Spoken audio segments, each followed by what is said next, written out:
Boa noite, pessoal. Sejam bem-vindos a mais um podcast Café Amargo. Hoje com um tema muito especial, como vocês podem ver aí, não apenas na cor da minha camisa, né? Que não é do PT, né? Graças a Deus. Como alguns já falaram fora do ar aqui.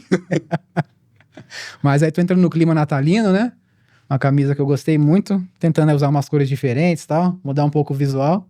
E também na abertura do programa, vocês viram que ficou um clima diferente aí, uma neve caindo, um negócio bem bacana. Antes de anunciarmos o nosso convidado da noite, quero apresentar aqui meu companheiro de bancada, que tá sempre aqui com a gente, né? O André, seja nos bastidores, seja na mesa, tá sempre participando. Seja bem-vindo, André. Olha, pessoal, acho que essa configuração aqui é a primeira vez, né? Não, já teve nas eleições, né? Durante as eleições, o Michael ficou fora um tempo aí. É verdade. Mas já faz um tempo já que a gente não faz essa configuração, mas estamos aqui para mais um episódio de Natal. Do ano passado foi muito bom. Esse ano também eu tenho certeza que vai ser muito bom. É uma figura que vocês já conhecem, já fez um episódio aqui com a gente, vocês vão saber, mas vai ser um papo muito bacana, tá?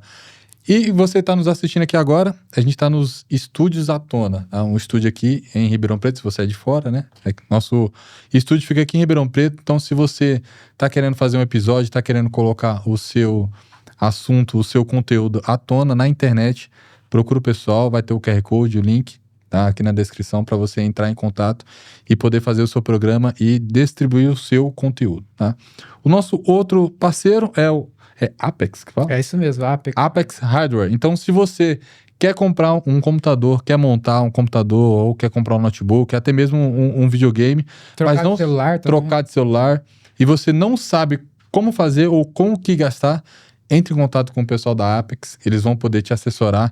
Eles não vão te vender o equipamento, mas eles vão te ajudar a comprar as melhores peças com os melhores preços no melhor momento. Né? Então, se você quer montar aí sua máquina para jogar aquele LoL 100% ou então um Battlefield, entre em contato com o pessoal da Apex que eles vão te ajudar. É isso aí, para trabalhar também. Hoje em dia tem muita opção, né, no mercado, né? De peça, de máquina, especificações diferentes, então é importante você contar com alguém que conhece, tá bom? Como sempre, antes de apresentar o convidado, quero convidar você a participar com a gente do nosso programa aqui, né? Deixe seu comentário aí, se inscreve no canal, tá? Se inscreve também lá no Instagram, acompanha as nossas redes, porque a gente tá sempre realizando os programas aqui, às terças-feiras, às 20 horas, como hoje, tá bom? Então você pode sempre acompanhar os novos conteúdos se você se inscrever, beleza? Bom, sem mais delongas, antes de entrarmos no assunto, quero apresentar o convidado da noite, que já está aí na thumb, já tá no título, porém, quero mostrá-lo a vocês porque ele tá com uma aparência diferente do ano passado, né? Ano passado ele ficou conhecido como Pastor Thor. Agora ele tá um pouco mais tradicional, tá bom? Estamos recebendo aqui o Levi, Pastor Levi. Prazer estar aqui com vocês mais uma vez, mais um ano, privilégio. Espero que a gente tenha um tempo edificante aqui para nós aqui na mesa, para o pessoal que nos acompanha em casa, que seja produtiva essa conversa. Certamente será. Pessoal, agradeço aí desde já a sua audiência e peço também que você compartilhe com a sua família, com seus amigos, tá bom? Depois que você assistir aqui o programa, já manda lá pra turma, para todo mundo aprender acerca do Natal, beleza? Ano passado, só para quem não sabe, ano passado o Levi participou do programa especial de Ano Novo, tá? E nós tivemos o Padre Marcos Cândido no Natal, e esse ano nós decidimos inverter, né? O Levi vai falar sobre o Natal, e seria um padre para falar no Ano Novo, mas infelizmente acabou não dando certo. Tentamos alguns convites aí, mas não deu certo, então a gente vai fazer um programa um pouco diferente aí na última semana do ano, beleza? Bom, primeira coisa que a gente tem para falar sobre o Natal, Levi. Até estávamos conversando um pouquinho aqui fora do ar, né? O Natal tem muitos simbolismos conhecidos, né? Principalmente aqui no Ocidente. E sempre tem muita polêmica, né? Sobretudo no nosso meio, né? Protestante. E vou começar pela mais básica, né?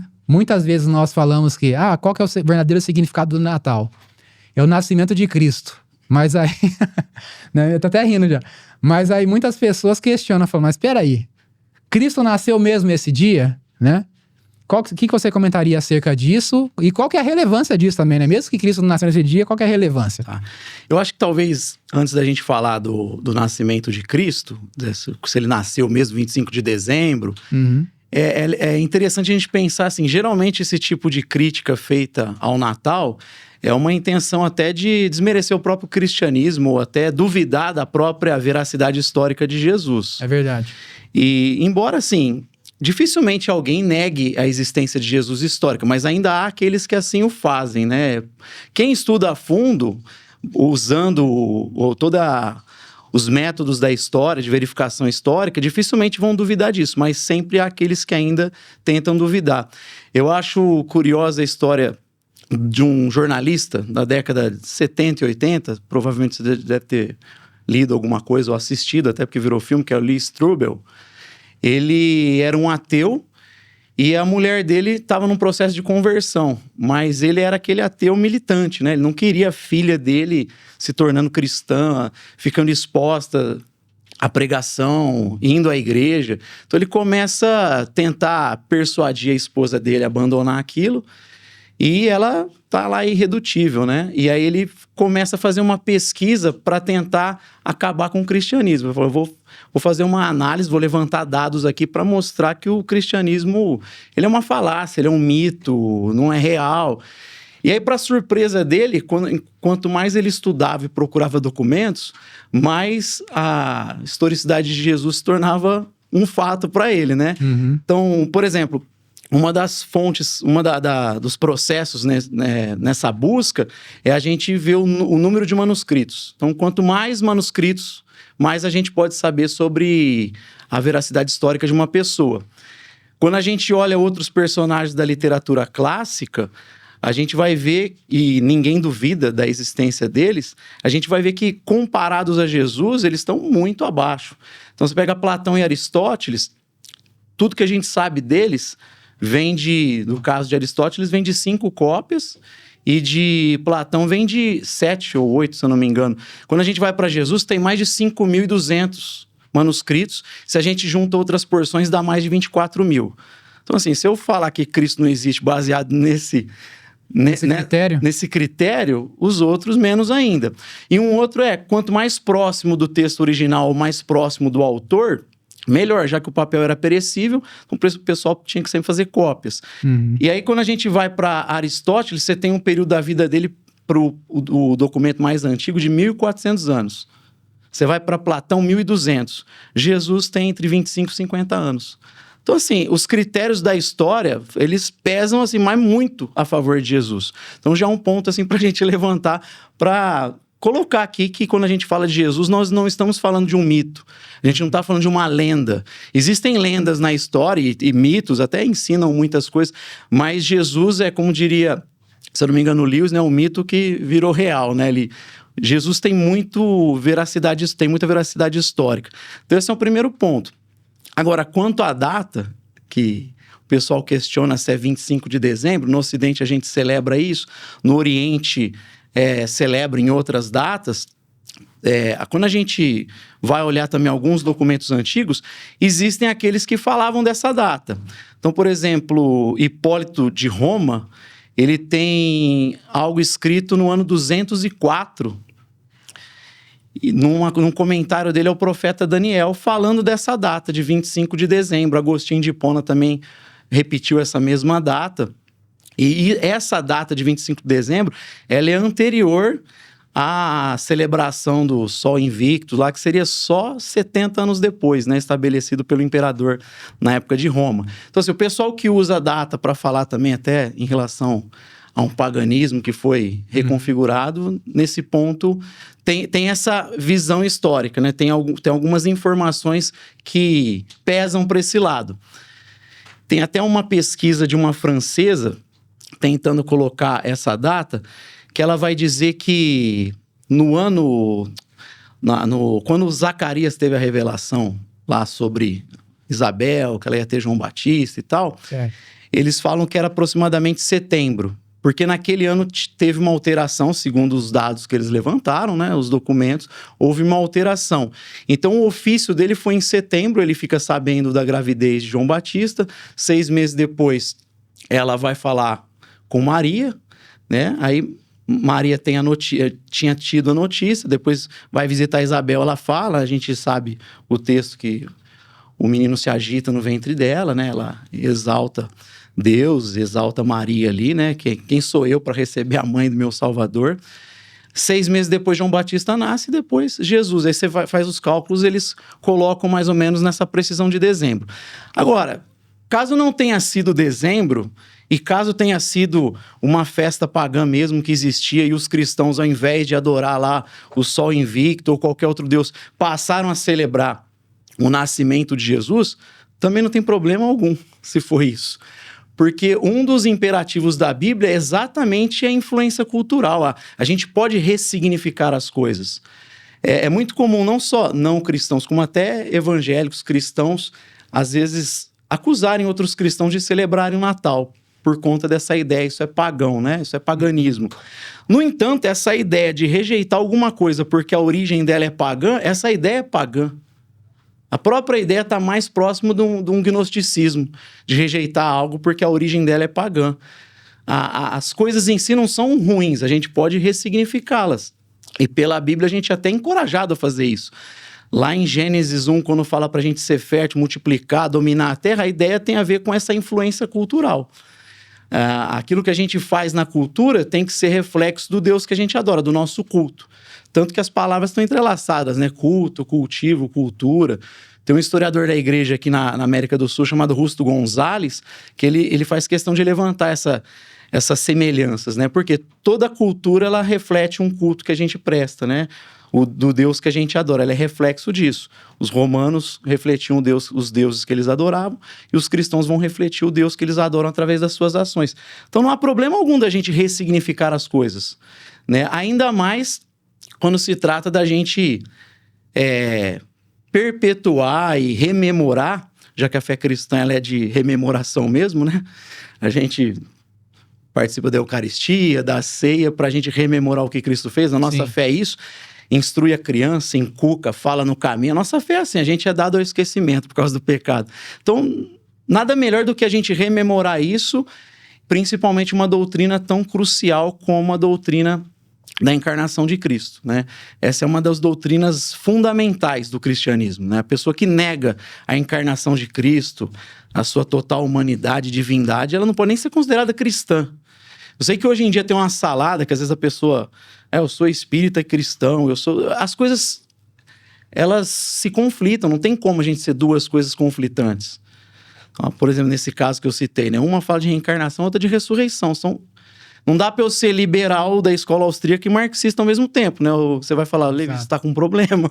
Quente e frio. Não tem como. Liberal conservador. A gente, sem entrar nem no mérito, tá certo ou errado, é uma questão de que é conflitante, não dá para ser as duas, é incoerente eu falar isso, né? Então, assim, a doutrina da encarnação é fundamental.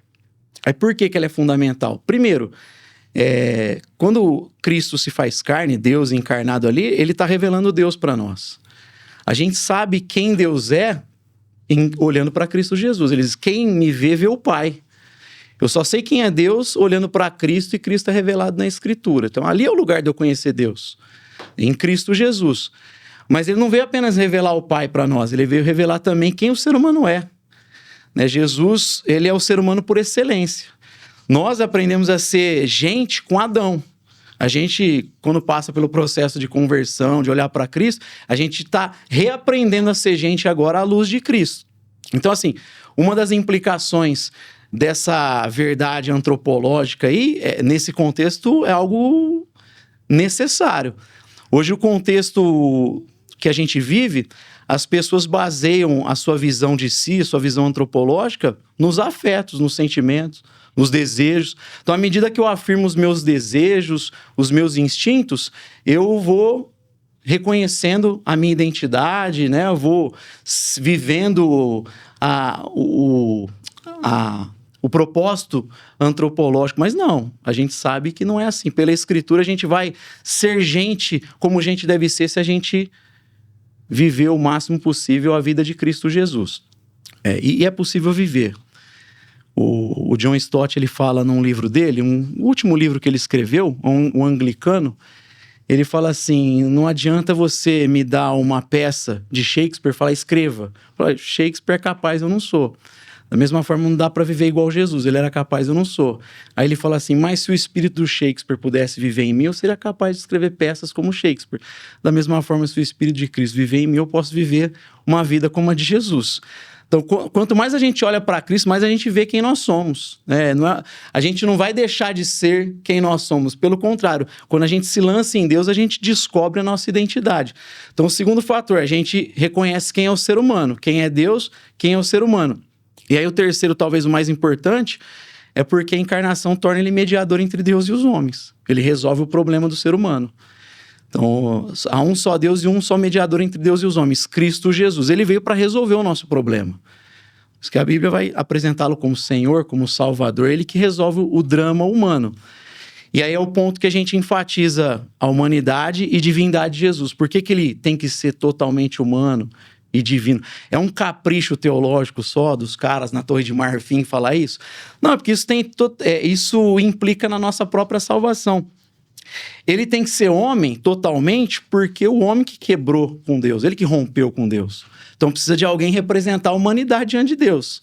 Mas por que ele tem que ser Deus também? Olha, porque a nossa dívida com Deus é infinita. Como que um ser finito paga uma dívida infinita? Tem que ser um ser infinito para quitá-la. E só um ser que é eterno, que é divino, pode ressuscitar dos mortos. Então esse é o terceiro fator e o mais importante da encarnação de Cristo. E o quarto, eu acredito, daria para a gente falar mais, mas eu acredito que a gente pode falar também da dignidade da matéria e do corpo. Como o cristianismo não é gnóstico, quando Cristo ele se faz carne, ele traz essa dignidade. A gente tem um outro olhar para a vida. Então a gente não nega a matéria, a gente não nega aspectos da vida, a gente não tem aquela visão, o espírito bom, a matéria ruim, a gente não vive essa dicotomia. Sim. A gente reconhece a importância do corpo, por isso que a gente cuida, é importante cuidar da saúde, né? Antigamente, dependendo da igreja que a gente convive, você vai cuidar da saúde, que vai falar, vaidade, cuidado, não sei o quê. Mas a gente cuida da saúde para ter uma vida melhor. E outros fatores. Então, assim, a igreja não fica... A gente é salvo e fica esperando Cristo voltar ou a gente morrer, né? O finado Robson Cavalcante, ele falava assim, a vida cristã aqui não é um aeroporto celestial, né? A gente fica no saguão esperando a nossa senha. Não, a gente manifesta essa fé em Cristo Jesus através das nossas ações, né? Por isso que é importante ter uma teologia do corpo, ter uma teologia de todos os aspectos da vida. Política, uma teologia sociológica, é importante falar de tudo, né? Então, a encarnação, ela dá uma nova dimensão, uma nova dignidade a tudo. E a ressurreição, obviamente, né? Porque ele ressuscita no corpo. É uma visão integrada de todos os aspectos da nossa vida, né? Por isso que até é curioso quando você vê, às vezes, as pessoas falam assim, eu sou cristão, mas a minha fé... Outras partes da vida não pode influenciar ou sei separar as coisas. Só que não, né? A nossa cosmovisão, nossa visão de mundo, né? Nossa visão religiosa, ela dita o que nós pensamos em todas as áreas da nossa vida. Eu estava até conversando sobre isso recentemente com o Anderson, no Turnos Famosos, né? Virou amigo nosso, já veio várias vezes aqui no estúdio, né? Tava falando sobre isso com ele. Vou até te citar como exemplo, porque, assim, não vê problema, né? Não é uma questão, assim, muito pessoal, mas fica até como exemplo para quem tá ouvindo aí. Ele tava conversando comigo sobre relacionamento, né? Que ele é um cara que estava conhecendo uma moça, né? E ela é cristã, protestante. E aí deu algum conflito de visão de mundo, né? Porque ele não é cristão, né? Professo, né? Ele tende pro cristianismo, mas ele tem uma visão um pouco ecumênica, digamos assim, né? E aí eu disse isso a ele, falei, Anderson, você é meu amigo, tudo, você tá me perguntando sobre isso, vou ser sincero contigo, né? A nossa visão de mundo, ela vai afetar todas as formas de pensamento que nós temos em tudo, Sim. Né? Então, suponhamos que Pensar você em agito. invista nesse relacionamento e queira, sei lá, se casar com essa moça, formar uma família, né? Vai ter incompatibilidade, porque a fé dela é o que dita tudo o que ela pensa nas áreas da vida, né? Isso é com todo mundo. Mesmo as pessoas que se dizem ateus, né?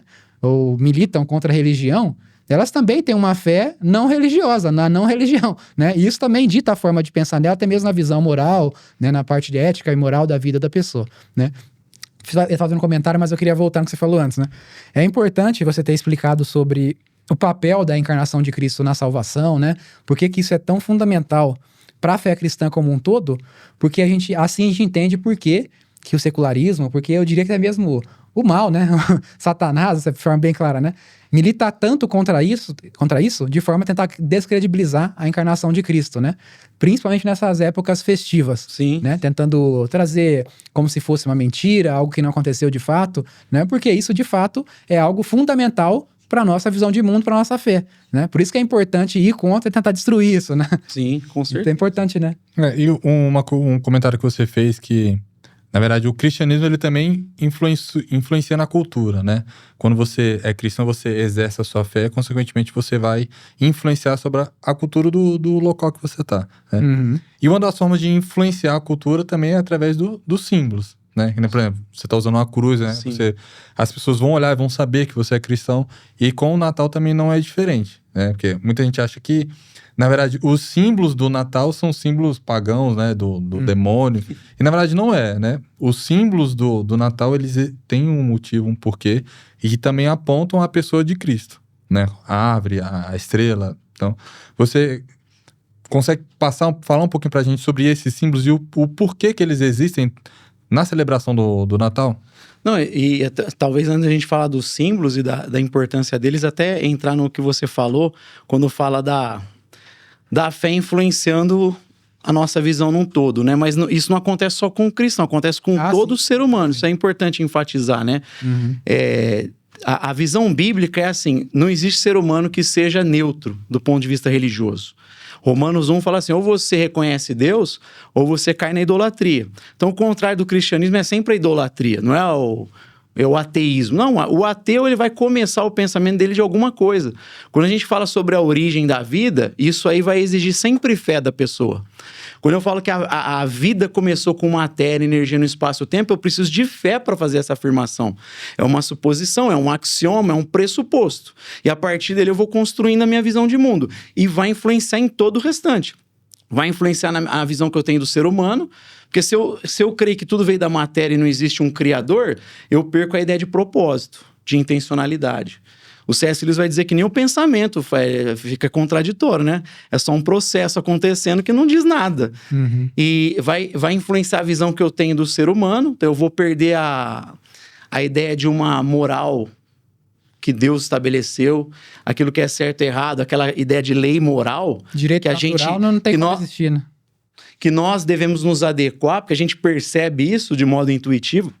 Todo ser humano percebe isso, existem trabalhos falando sobre isso, mas vai influenciar. Dostoiévski dizia, se Deus não existe, não tem nada que é proibido, né? Tudo é permitido. Uhum. Então já vai ter uma consequência. E o cara vai trabalhar isso na questão, na parte da sociedade, isso aí vai influenciar o modo como ele se organiza.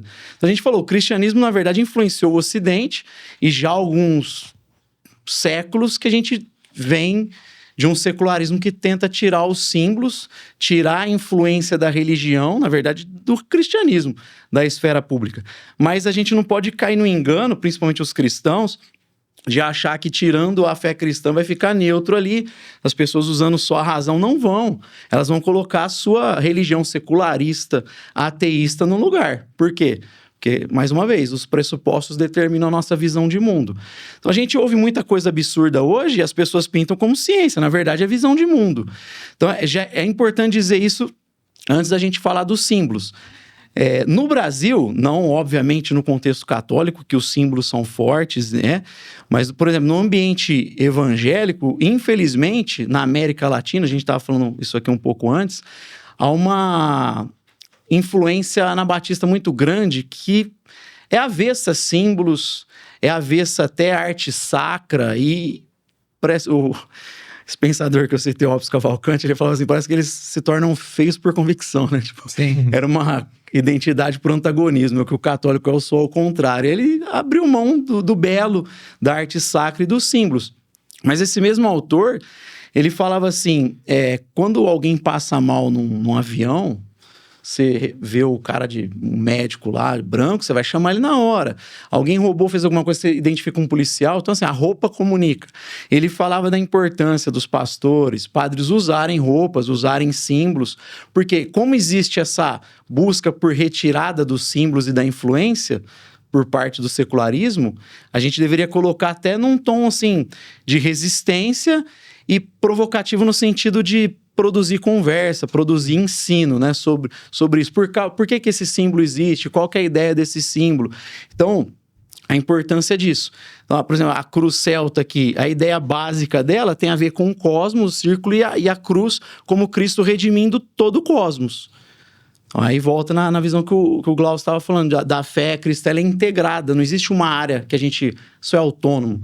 Jesus Cristo tem algo a dizer sobre cada área da vida. Tem um pensador reformado holandês, chamado Abraham Kuyper, né? Óbvio, já falecido há muito tempo. Ele tem uma frase que eu gosto muito, que ele fala assim: não há 1 centímetro da existência humana que Cristo quer Senhor não proclame, é meu, me pertence. Então já cai por terra aquela ideia de, é pagã. Não, tudo é de Cristo, cada área. A gente vai lá e confessa o senhorio de Cristo sobre ela e ressignifica se for necessário.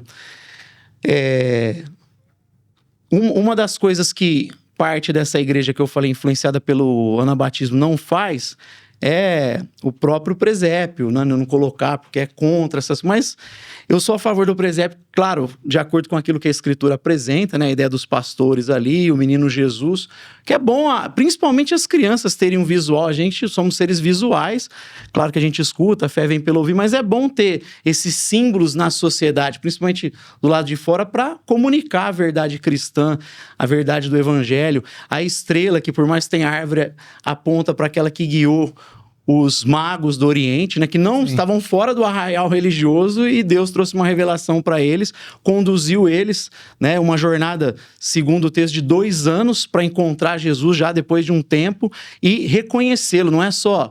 Eles adoram, né, os elementos que são entregues a Jesus, é o reconhecimento do tríplice ofício dele. Ele é profeta, ele é sacerdote e ele é rei.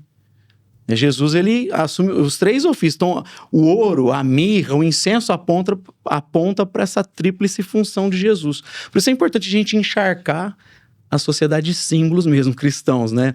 Uhum. Eu até fora do nosso arraial, mas dentro da cristandade, não sei se você conhece o Igor Miguel de BH, ou Glaucio? Não me é estranho. Esperança, lá, um pedagogo. Eu acho que eu sigo ele na rede social. Guilherme Carvalho. Uhum.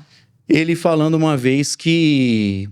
ele aprendeu com ortodoxos, né? A igreja ortodoxa, o pessoal faz o sinal da cruz assim, né? Uhum. E a ideia é que os 3 dedos juntos é a trindade e os 2 aqui as 2 naturezas de Cristo. Eles vão falando para Deus abençoar a mente, a razão, as emoções, né?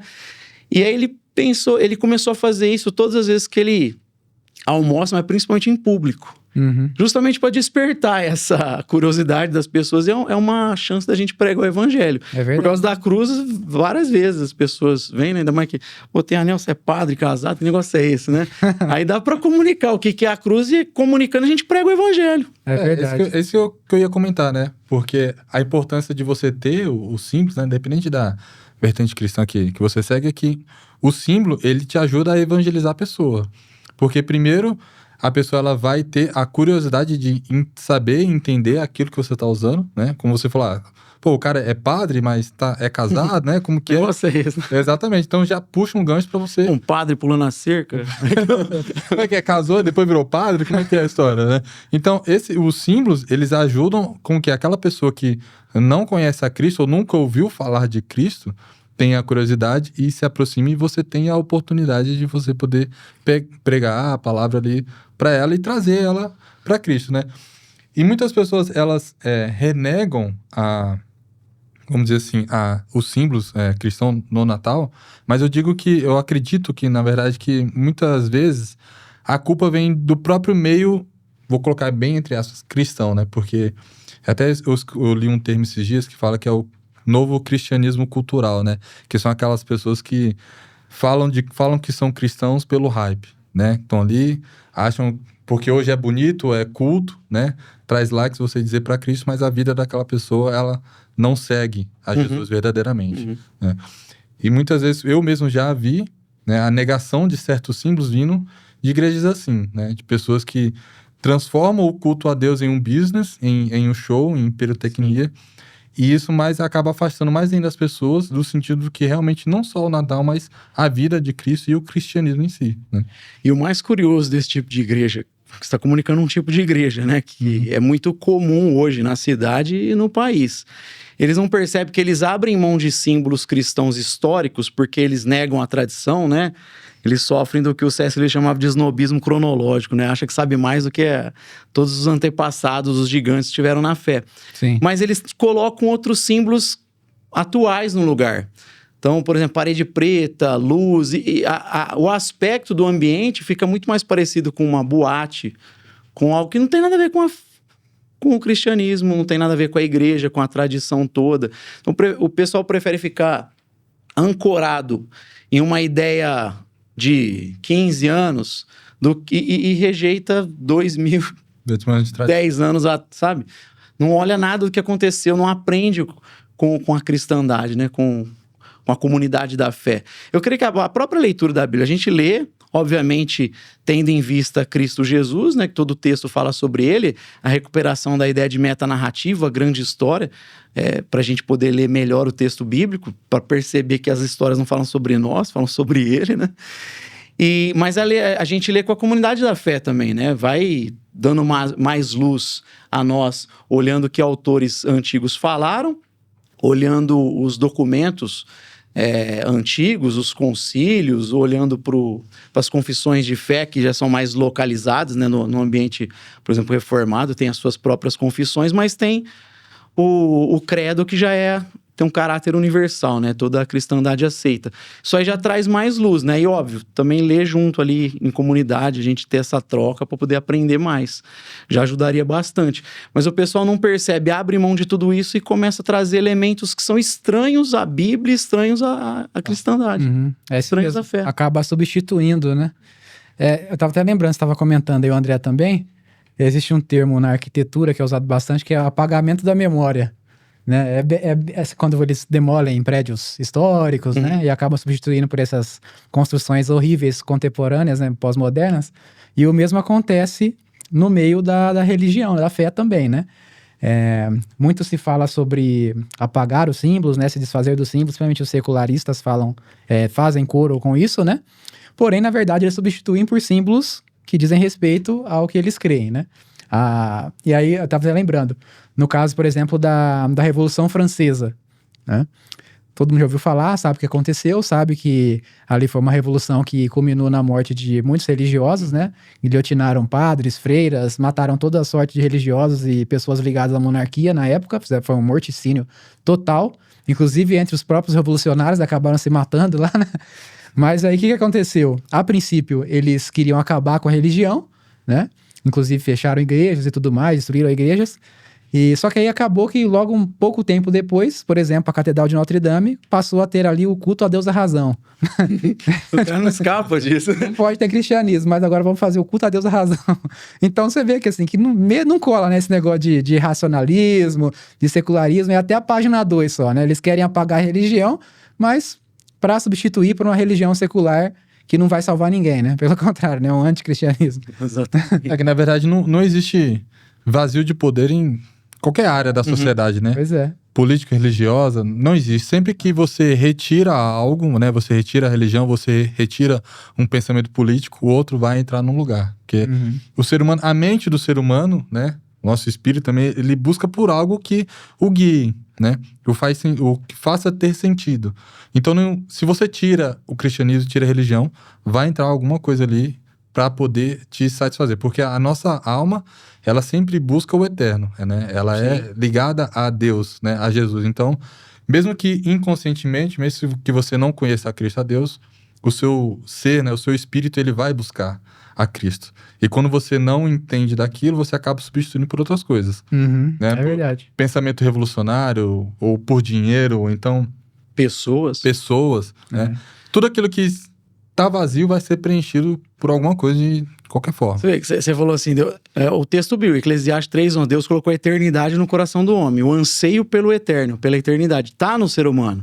Então, é fácil a gente olhar para as tribos que existem por aí, né? O pessoal buscando alguma referência de Deus, só que no meio secularizado o pessoal entra nessa, né? Que não tem, é só... Mas é impossível o cara suprimir esse anseio, ele vai direcionar esse anseio para algo, para alguma coisa, né? E o curioso, assim, que nunca vai satisfazê-lo. Então, se for o dinheiro, o cara sempre vai querer mais, porque não tem como. Quando a Bíblia fala assim, Deus soprou o fôlego da vida e o homem se tornou alma vivente, a expressão hebraica lá é nefesh. E uma das implicações dela no Antigo Testamento, ela aparece fazendo alusão à garganta. Para nós é estranho porque a gente está com fome e põe a mão no estômago, né? Mas o hebreu, o judeu, ele colocaria a mão na garganta, tá falando de apetite. Então olha só, o homem se tornou apetite de Deus, ele se tornou fome de Deus. A gente não tem fome de Deus, nós somos fome de Deus, nós somos famintos pelo eterno. A gente tem fome de coisas, a gente tem fome de comida, de outras coisas, mas de Deus nós somos esse apetite. E às vezes o ser humano tentando negar a Deus, ele vai direcionar esse apetite para algo, para alguém, né? A Bíblia está repleta de exemplos de pessoas que fizeram isso.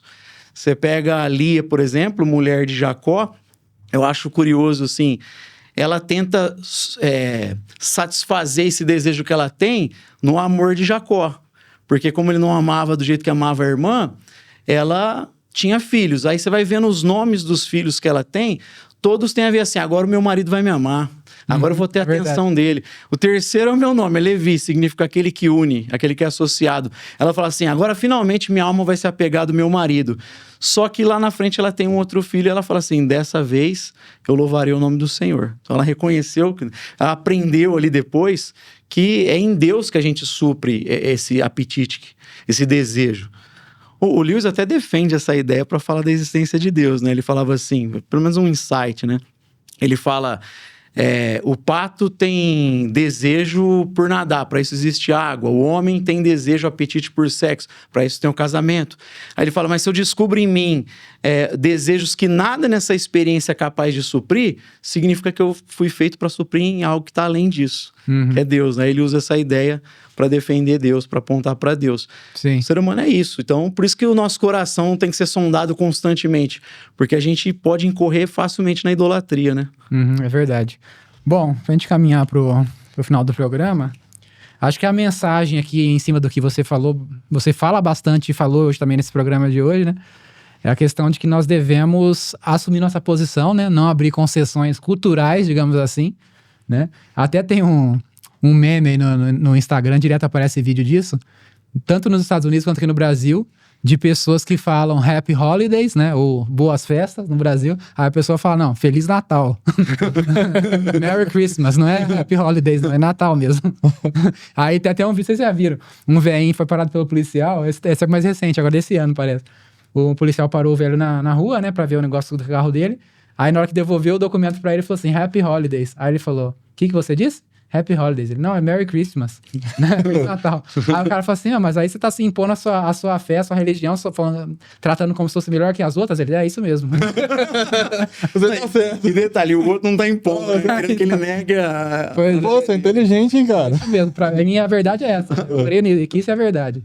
Então tá isso mesmo. Vai viver de acordo com ela, não tem... Porque a questão é a seguinte, né? A gente, no geral, né? Os cristãos no Brasil, no mundo ocidental, abrem tantas concessões culturais, né? Que a gente só vai se retraindo. Tá até parecendo outra pessoa aqui no Brasil, né? Só retraindo e tomando depois pra outro cara aí.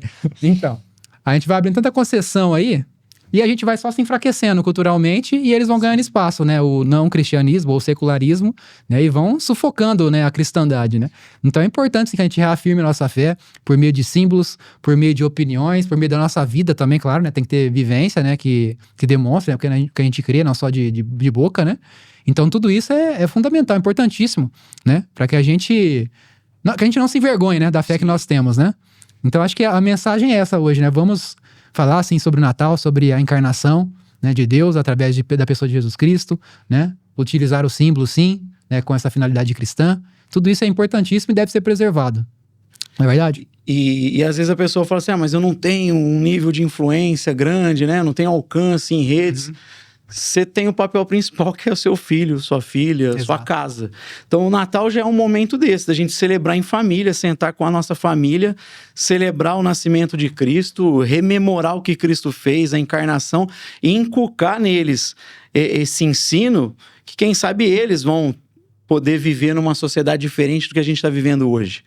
É algo que a gente vai fazendo e é gradativo, né? A gente reclama tanto do secularismo às vezes, das ideologias, mas os caras também fizeram isso aí no Brasil, ó. São décadas fazendo isso, alcançando espaços que a igreja ficou assim, de braço cruzado, falando, a minha fé, ela tem a ver com a igreja, domingo é minha vida privada. Dentro do templo e acabou, né? Então, assim, a gente entregou, igual você falou, fez concessão, entregou tudo. Falou assim, eu vivo o cristianismo privado e na igreja. Só que isso não é cristianismo, o cristianismo é público. Se ele não é público, ele não é cristianismo. Por que os cristãos foram mortos? Porque eles falaram, Jesus Cristo é o Senhor, não é César, é Cristo. A mensagem foi vista como um confronto. Se eles falassem, vim trazer mais um Deus aí, Jesus, ele falou, beleza, tem um monte aqui no Panteão, mais um. Bem, o que isso aí faz? Não, eles falaram, Cristo é a verdade, é a unicidade de Cristo. O resto é mentira. É por isso que eles são mortos, por confessar a verdade, né? Foram perseguidos por isso. Só que gradativamente o Ocidente foi mudando, né? Claro, a gente pode levantar pontos de crítica, mas o cristianismo mudou a cara do Ocidente. Eu, por exemplo, Constantino, não acho que foi jogada política de modo algum. Há registros, assim, livros que eles vão levantar que os cristãos naquele período eram em 10, 12% da população. Então, qual é o sentido de eu aderir uma religião de minoria para ter um interesse político? Não, eu creio que ele se converteu e tinha interesse de entender até as discussões teológicas que haviam no contexto, né? Que surgiu até a lenda do São Nicolau ter... mas não tem registro histórico disso, né? Ter dado uma bofetada em Ário, né? Mas sim. Não tem registro em lugar nenhum disso, é mais uma lenda. Ia ser legal se fosse. Mas tem essa história, né? Por conta dessas discussões. Ele queria saber sobre a cristologia, a trindade, e os primeiros concílios falavam sobre isso. Então eu creio que havia um interesse. E gradativamente o Ocidente foi mudando e foi melhorando, na verdade. Nunca se viu um avanço na história humana como houve no Ocidente depois de Cristo. A evolução na ciência, a evolução na educação, a evolução... Como diz, a dignidade da pessoa humana. A dignidade da pessoa humana, né? Quando a gente vai olhar, tem sempre o cristianismo pano de fundo. Mas que o pessoal fique indignado. Mas a ciência moderna, a maioria eram cristãos. Se não eram cristãos ativos, eram nominais, pelo menos. O pano de fundo era cristão. Por que outras culturas não conseguiram trabalhar a ciência como aconteceu na Idade Moderna? Porque a visão de mundo deles impossibilitava. Às vezes, vamos mexer com a natureza, a gente vai provocar a ira dos deuses, né? Do que eles acreditavam, das forças da natureza. Os cristãos não acreditavam assim. Deus fez o mundo, ele não faz parte, né? Ele não é uma extensão, ele criou e está fora, ou seja, o mundo tem uma inteligibilidade. Nós somos capazes de perceber isso. É isso que motivou o avanço da ciência, o surgimento da ciência moderna. Então, assim, estamos num contexto agora dessa tentativa de retirada dos símbolos. Mas se a igreja soubesse, se os cristãos soubessem a força que eles têm... Quantos cristãos tem no Brasil, gente? 80% são cristãos? A gente fica vendo o que está acontecendo hoje no Brasil, o cenário político, esse atropelo do judiciário. Olha a força que os cristãos têm na mão. Os cristãos podem mudar se eles quiserem, mas o que precisa primeiro é lembrar que o cristianismo é público. O pessoal não pode fazer concessões, abrir mão e falar, nossa fé é pública. O que mais a gente deveria ensinar, e o Natal é uma oportunidade de falar isso, mais uma oportunidade, dessas implicações da fé cristã, né? Senão vira cristão Bessias, né? IBGE, né? Bessias lá do ministro do Lula. Sim. Acho que é advogado geral da União, né? Sim. Não vira Bessias, né? Messias, é o Bessias. É que a gente brinca Bessias por causa daquela gravação lá da... Vou mandar o Bessias aí pro Deus. Porque pelo que eu sei, ele parece que vai na Batista lá em Brasília. Opa! Ixi, aí o pessoal fala que ele é cristão. Beleza. Tem um judiciário também que também é, né? Era terrivelmente evangélico e... Ou então vira tem vários. IBGE, né? Sou cristão. Beleza. Mas aí só pra encerrar, pessoal, né? Às vezes, com certeza, pessoas que vão assistir, algumas delas não são cristãs, né? Então eu queria dizer o seguinte: você tá ouvindo o que a gente tá falando aqui, sobre a importância de nós reafirmarmos o cristianismo, a nossa fé publicamente, né? E de lutarmos culturalmente para que o cristianismo prevaleça. Né? E algumas pessoas podem assistir e falar assim, mas eu não quero isso, eu quero uma sociedade sem Deus, né? Eu creio no Estado laico, por mais que ele é uma fantasia, mas eu creio no Estado laico e tudo mais.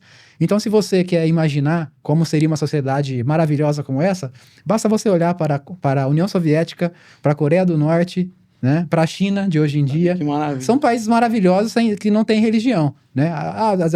Mais um parênteses, aí você vai falar assim, na China tem igreja.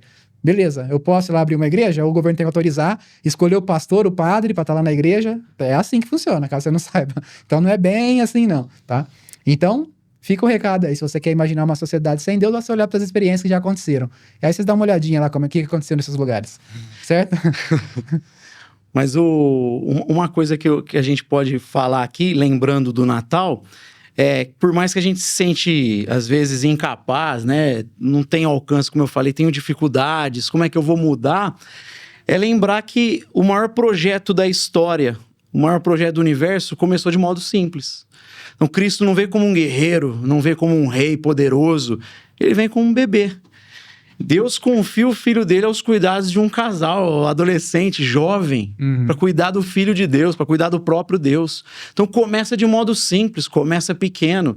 Não é por acaso que tem uma palavra nas Escrituras, no final do Antigo Testamento, que fala: não despreze os humildes começos. Né? Às vezes a gente tem um projeto na mão, Deus nos colocou, confiou com certeza coisas na nossa mão, responsabilidades como pais, como professores, vocês como comunicadores, e a gente tem que acreditar que essa mensagem vai além, vai chegar. Começou pequeno, mas se Deus está com a gente, vai crescer, vai prosperar.